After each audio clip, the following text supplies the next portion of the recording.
일본 정부의 일방적인 수출 규제와 화이트리스트 배제 조치로 한일 갈등이 고조되고 있습니다. 이 같은 상황에서 오늘 74주년 광복절을 맞았습니다.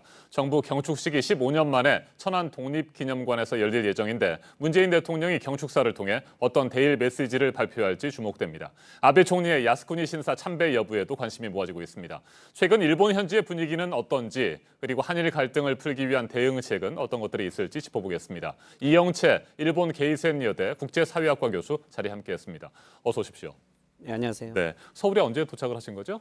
예, 서울에는 어제 다시 들어왔고요. 네, 일주일 전에는 학생들을 데리고 왔었습니다. 그렇군요.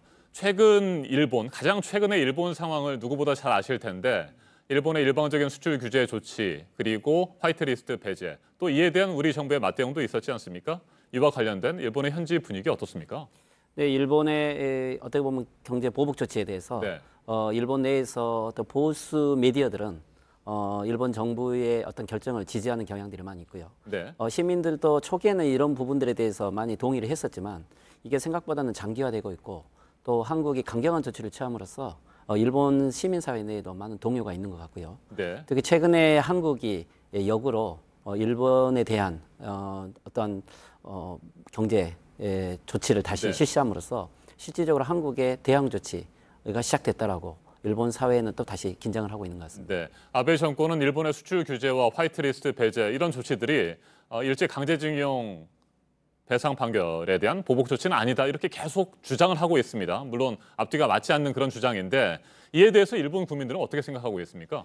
실질적으로 이 아베 내각이 이 경제 조치를 실시했을 때 이미 세코 경제통상성 장관도 이것은 한국에 대한 신뢰가 무너졌다. 즉 강제징용 재판에 대한 불만을 표시를 했었고요. 네. 또 일본 시민들도 물론 이것은 한국과의 안전보장 논리에 대한 신뢰가 무너졌다라는 정부의 논리에 대해서는 이해를 하고 있지만 실질적으로 일본 사회 전체 내에서는 강제징용 재판에 대한 불만 또는 일본 사회의 의사표시라고 하는 여론들은 주되게 있는 것 같습니다. 네, DHC 텔레비전의 혐한 방송을 비롯해서 여러 가지 혐한 분위기들이 일본 내에 지금 팽배해 있습니까? 어떤 상태입니까? 어떻게 보면 일본 우익 미디어들은 네. 될 수 있으면 이런 상황을 한국의 반일 감정이라는 것을 강조해서 될 수 있으면 혐한 분위기를 만들려고 하고 있죠. 주류 어떤 텔레비전 미디어들은 이러한 여론들을 일관되게 지속적으로 발신하고 있고요. 하지만 신문 미디어들은 좀 더 객관적으로 한일 관계를 봐야 된다는 논조가 있고 최근에는 불매운동이 장기화되고 있기 때문에 네. 일본 사회에 대한 영향도 일본 사회가 우려를 하고 있어서 한일 관계에 대한 다시 재조정이 필요하다라는 여론도 많이 나오고 있는 것 같습니다. 네, 현 상황에 대해서 잘 이해하지 못하는 일본 시민들이 DHC 텔레비전의 혐한 방송과 같은 이런 우익 성향의 일방적인 주장에 휘둘리거나 현혹되고 있습니까, 현재? 실제 아베 내각은 제2차 내각이 등장했던 2012년부터 네. 실질적으로 미디어 전략을 가지고 등장을 했어요. NHK의 사장을 측근으로 임명을 했고 그리고 주요 미디어들의 대부분의 이 주요 간부들을 아베 정권을 지지하는 사람들로 임명을 했죠. 그리고 반대 기사를 쓰는 기자들은 대부분 자천되어 있기 때문에 실질적으로 일본의 주류 미디어라든지 또는 케이블 텔레비 또는 인터넷 주로 미디어들은 아베 정권의 정책을 선전하는 쪽으로 많이 인용이 되고 있기 때문에 일반 일본 국민들이 현재 일본 사회의 가장 큰 문제는 오히려 미디어가 가장 큰 문제라는 것을 지적을 할 정도로 많은 부분 이런 영향을 미치고 있다고 봐야죠. 네, 우리 국민들이 민간 차원에서 진행하고 있는 불매 운동, 일본 아베 정권도 그렇고요. 일본의 기업들이라든지 일본 국민들이 예상 밖으로 너무 길어지고 있다. 이런 식의 반응을 보이면서 당황하고 있다는 소리도 들리는데 실제 그렇습니까? 일본 내에서 지금 그 주류 미디어들은 한국의 불매 운동을 될 수 있으면 축소 보도하고 네. 정부가 개입돼 있다라고 그 의미를 훼손하려고 하죠. 이게 이렇게 자발적이고 장기적으로 또 전국적으로 다양하게 진행될 거라고는 생각을 못했고요. 그게 실질적으로 일본의 지방의 관광이라든지 또는 소비재 산업이라든지 각 분야에 이게 영향을 하나하나씩 미치고 있기 때문에 오히려 아베 내각에서는 출구를 찾기가 오히려 쉽지 않을 정도로 한국의 불매운동에 대한 영향들은 실감을 하고 있을 겁니다. 네, 그렇다면 말이죠. 일본 아베 정권이 한국을 향해서 수출 규제를 하고 화이트리스트 배제하는 등 보복 조치를 했는데 지금쯤 이게 상황이 너무 심상치 않게 돌아간다 이런 정도까지 가기를 바라지는 않았었는데 이런 생각들을 하고 있을까요? 예, 물론 한국의 문재인 정권이라든가 한국의 조치에 대해서 불만이 있었겠죠. 또 그리고 일본이 강공 정책을 실시하게 되면 한국이 그것에 대한 타협을 하든지 또는 한국 사회가 오히려 분열을 할 것이라고 봤다고 봐요. 그렇지만 그것과는 다르게 오히려 한국 사회가 단일한 모습으로 일본에게 대응을 하고 있고 또 한국이 생각보다는 안정적인 모습으로 국내외적인 조치를 취하고 있기 때문에 일본 지금 정계에서도 한국에 대한 일본의 조치가 예상 밖의 결과를 가져왔다라고 자체적으로 비판을 하는 목소리도 나오고 있고요. 네. 특히 미디어들 중에서는 이 한국과의 지금 정책에 대한 아베의 정책의 좀 더 구체적인 전망이라든지 결과를 오히려 내놓으라고 하는 요구도 있습니다. 네, 요즘에 뭐 조금씩 알려지고 있기는 합니다만 그 동안에는 뭐 많이 알려지지 않았던 내용들입니다.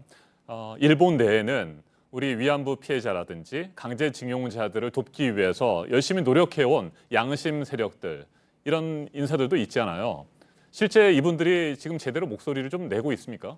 예, 원래 이 냉전 시대부터 또는 90년대 중반까지 한국 사회에서 전후보상 문제를 거의 하지 못했을 때 위안부 문제, 교과서 문제를 주도했던 분들은 일본의 양심적인 시민들이었고요. 또 이게 현재는 한일 간의 여러 가지 시민 연대 운동으로 많은 운동의 연대를 만들어 왔죠. 특히 올해 같은 경우는 지금 한일 간의 갈등 관계가 있기 때문에 일본의 시민 사회가 아베 정권에게 강제징용 재판을 받아들여라. 그리고 역사를 반성해라. 그리고 헌법을 지켜라라는 목소리를 어느 해 때보다 높게 내고 있고 여기에 지금 한일 시민연대 운동이 올해는 훨씬 더 강력하게 이런 운동들을 추진하고 있다고 봅니다. 네, 오늘은 제74주년 광복절입니다. 그런데 일본 입장에서 보면 종전 기념일이라고 주장을 하고 있습니다만 사실상 패전일 아니겠습니까? 오늘 문재인 대통령이 내놓을 데일리 메시지에 대해서 일본도 촉각을 곤두세우면서 기다리고 있을 것 같습니다. 오히려 일본은 한국이 타협을 하고 좀 더 양보하는 목소리를 내기를 바라고 있겠지만 실질적으로 지금 현재 한일 관계의 정치적인 문제들이 그렇게 간단하게 타협을 할 수 있는 상황은 아니겠죠.